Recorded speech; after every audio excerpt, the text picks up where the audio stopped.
बुलाए गए हैं। 22 जनवरी को रामलला की प्राण प्रतिष्ठा होगी और जिसके लिए 7,000 लोगों को निमंत्रण भेजा गया है। योगी समेत करीब 3,000 वीवीआईपीज होंगे। 50 देशों से एक एक प्रतिनिधि को बुलाया जा रहा है। देश भर से 4,000 साधु संत आमंत्रित किए गए। उद्योग जगत की हस्तियां भी कार्यक्रम में शामिल होंगी। इसमें मुकेश अंबानी, गौतम अडानी, रतन टाटा को न्योता भेजा गया है। सिनेमा और क्रिकेट जगत की हस्तियां भी बुलाई गई हैं। इसमें सचिन तेंदुलकर, विराट कोहली को निमंत्रण भेजा गया है। अमिताभ बच्चन, अक्षय कुमार, आशा भोसले को भी आमंत्रित किया गया है। 50 कार सेवक, उनके परिवार के लोगों को भी बुलावा भेजा गया है जिन्होंने मंदिर आंदोलन के दौरान अपनी जान गंवाई थी। प्राण प्रतिष्ठा में करीब 2 लाख से ज्यादा भक्त पहुंचेंगे। 4 लाख गांव के मंदिर में समारोह मनाया जाएगा और इन मंदिरों में राम नाम संकीर्तन किया जाएगा। अयोध्या में प्राण प्रतिष्ठा के बाद प्रसाद वितरण होगा। सुनिए जरा क्या कुछ कह रहे हैं महासचिव हैं श्री राम जन्मभूमि ट्रस्ट के श्री चंपत राय जी। प्राण प्रतिष्ठा के अवसर पर देश के कम से कम 4,000 संत निमंत्रित किए जा रहे हैं। सूचियां बन चुकी हैं। अनेकों को व्हाट्सएप पर, जो ईमेल देखते हैं उनको ईमेल पर, काफी बड़ी संख्या में बाई हैंड और अभी तक लगभग 3200 संतों को बाई पोस्ट सूचनाएं प्रेषित कर दी गई हैं। अब आपको दिखाने जा रहा हूं मैं, टेंट सिटी बनकर तैयार हो गई। अयोध्या में लोगों को न्योता दिया गया है, बड़े बड़े मेहमान आ रहे हैं, इसलिए टेंट सिटी बना ली गई है। भव्य टेंट सिटी बनी। फुल स्क्रीन लीजिए जरा, तस्वीर दिखाई। यह अयोध्या की टेंट सिटी है। डाइनिंग हॉल से लेकर रेस्टोरेंट से लेकर सब कुछ यहां मौजूद है।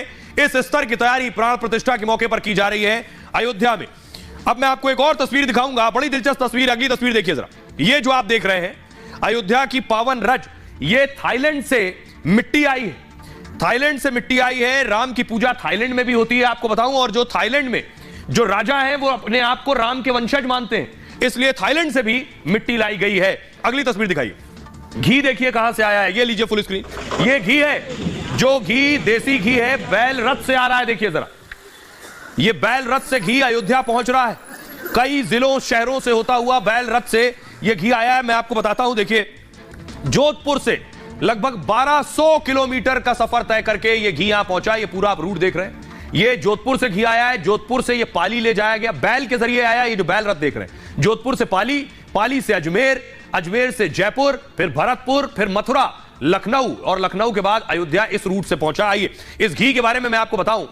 दिलचस्प कहानी है कि अयोध्या में प्राण प्रतिष्ठा की तैयारी हो रही है और इस दौरान जो तैयारी है उनमें ही ये घी शुमार है। 108 कलश में 600 किलो देसी घी लाया गया। 600 किलो 5 बैलगाड़ियों के जरिए जोधपुर से घी आया है। 27 नवंबर को घी के साथ पदयात्रा शुरू हुई थी, जो कि यानी ये जो घी है ये 27 नवंबर को चला था। श्री राम के धाम अयोध्या पहुंच चुका है। गाय के देसी घी का इस्तेमाल प्राण प्रतिष्ठा में होगा। इसके साथ गर्भगृह की अखंड ज्योति भी इसी घी से जलाई जाएगी। यह गाय का देसी घी आपको जानकर ताज्जुब होगा, 9 साल से इकट्ठा किया जा रहा था।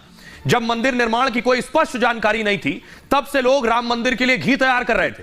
अब प्राण प्रतिष्ठा हो रही है तो बैलों के रथ से घी आया है। देसी घी के कलश अयोध्या की परिक्रमा कर रहे हैं। परिक्रमा पूरी होने के बाद ट्रस्ट को कलश सौंपे जाएंगे। जोधपुर से घी आया तो थाईलैंड से मिट्टी लाई गई है।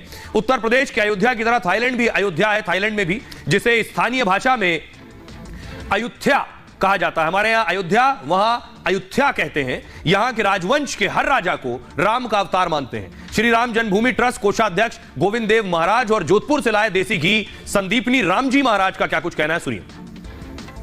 माता का घृत राजस्थान की वीरों की धरती से यहाँ पर भगवान श्री राम की सेवा में आकर के पहुंचा है। हम लोग वास्तव में धन्य है प्रातःकाल इसका दर्शन, अवलोकन, स्पर्श करके, और धन्य है वे महात्मा जिन्होंने इतना सुंदर संकल्प किया और भगवान श्री राम की सेवा में यह घृत अर्पण किया है। 27 नवंबर को यह पद यात्रा हमने प्रारंभ की, जो भगवान श्री राम लला के काम आने वाला दिव्य घी हमने 9 साल में जो एकत्रित किया है, वो आज हम अयोध्या में प्रवेश कर चुके हैं और भगवान श्री राम के चरणों में शीघ्र ही घी अर्पण करने की योजना तैयार की।